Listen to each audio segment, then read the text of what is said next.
Hey everyone, you may be wondering why I call this truck trouble.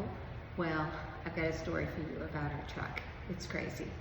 Right now, I'm standing in this air-conditioned pavilion that the doors were left open because Mark and I are in Amarillo, Texas, and it's 102 degrees out now. We have air conditioning in the camper, but of course Mark is sleeping. So I wanted to tell you what happened with our truck. So before we left for our 31-day trip up to the Upper Peninsula and through Wisconsin, we got our oil changed. And we thought, let's get it changed and then we'll go hit the road. We did. So we had no trouble with the truck. And on the way back, we did blow out a tire, but remember, it was so hot out. So by the time we got home, Mark said that there was coolant going out of the overflow. And so he put some more in. He's trying to figure out what it is. Anyway, we said, let's just take it to our local mechanic and see if they can tell us what's wrong. So we did, and $150 later, the guy says the caps on the coolant in the radiator part were switched. Now we rode with this car for 31 days like that. So we get those switched back. We drive to Kansas for our 6-hour trip.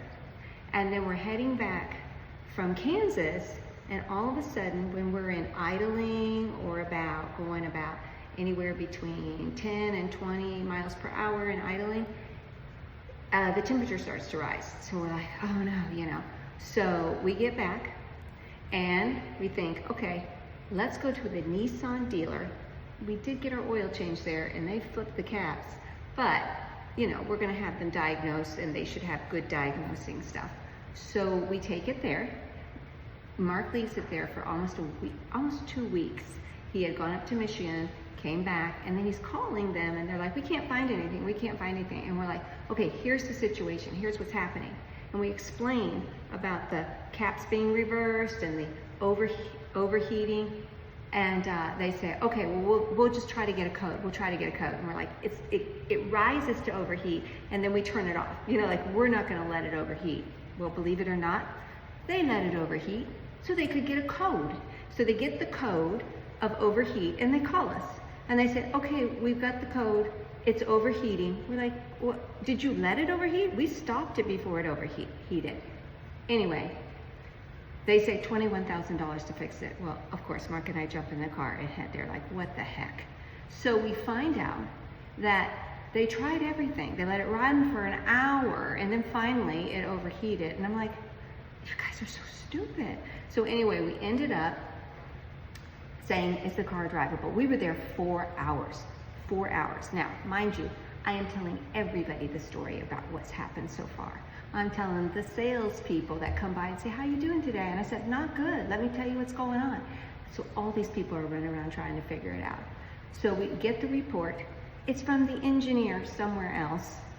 And he says, because it overheated, it could be the engine block. It can be a cracked seal.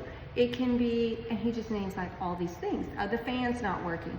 So they go, so we'll do everything, $21,000. And I'm like, do you guys even look at the car? Do you even know what's going on? So of course we ended up telling them, bring us our car, let us figure out what's wrong. Paid the diagnostic fee of $185. And Mark drove it around. It seemed like it was having the same problem as it had when we brought it in. So then I start researching. I am on the computer.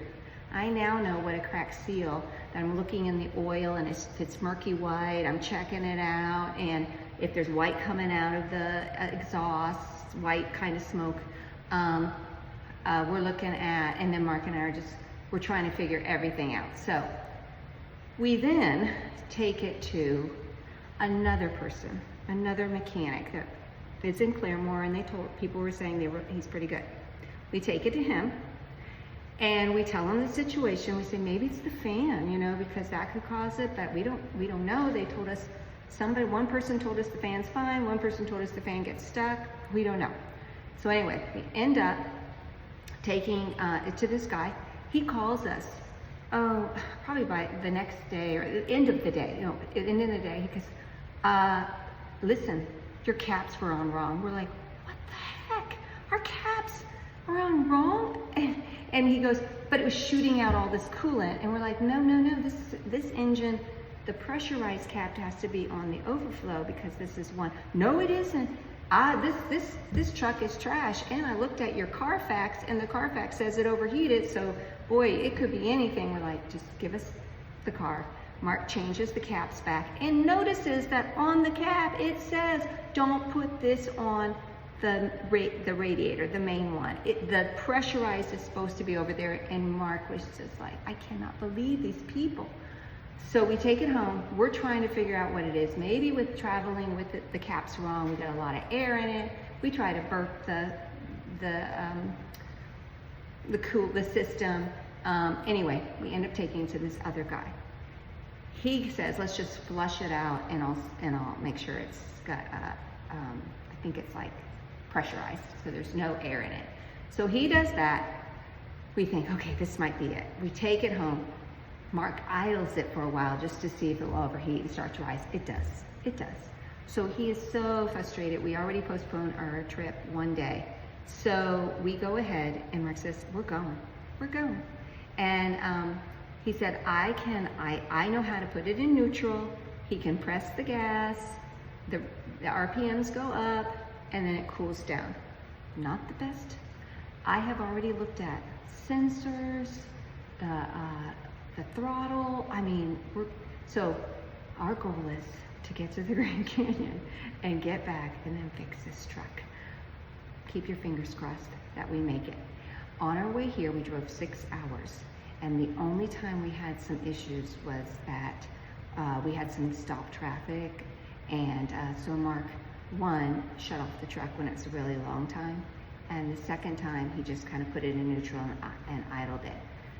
Let's hope that our rest of our trip, I told him, just pull over, turn off the truck, and we'll wait for it to cool down.